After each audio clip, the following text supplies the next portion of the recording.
Good afternoon, commissioners. Good afternoon.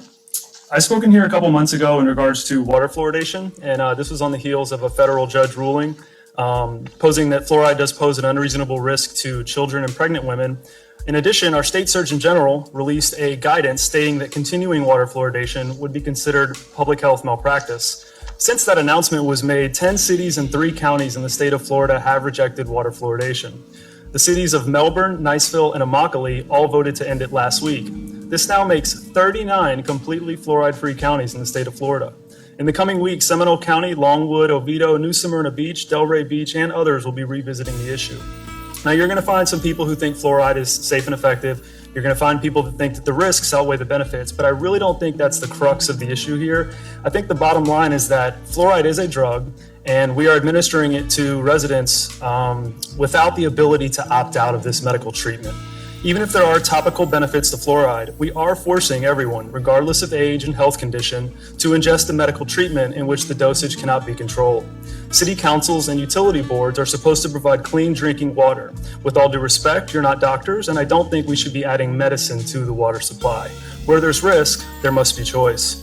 Another important thing to remember is that we're not adding naturally occurring fluoride to the drinking water. It is indeed a hazardous waste chemical that comes from the smokestacks of phosphate factories. Hydrofluosilicic acid, say that 3 times fast, a substance so toxic and deadly that it is, and costly to dump, it is sold to cities as a fluoridating agent.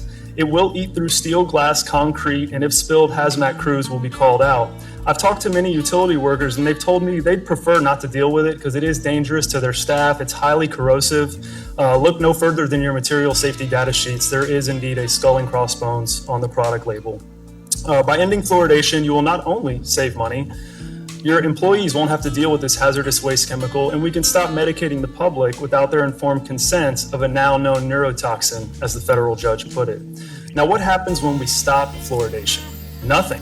Good news. They have studied the communities with no fluoride and there are no teeth falling out.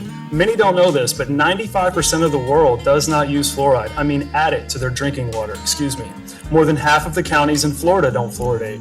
You can call them up, no teeth are falling out. The most interesting thing to me throughout this experience is a lot of people will reach out to me and say, how do I get the fluoride out of my county water? I don't want it there. And I say, your county's never fluoridated. I said, my whole family grew up here. My neighbors, my coworkers, no one even knows that.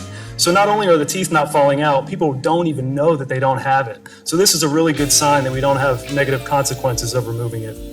According to my numbers, I believe we've had around 1,560 Orlando residents email the board calling for an end to the fluoridation. Let's give people a choice, and let's please add the removal of fluoride to the agenda for the next meeting. Thank you very much for your time. Thank you. Research flat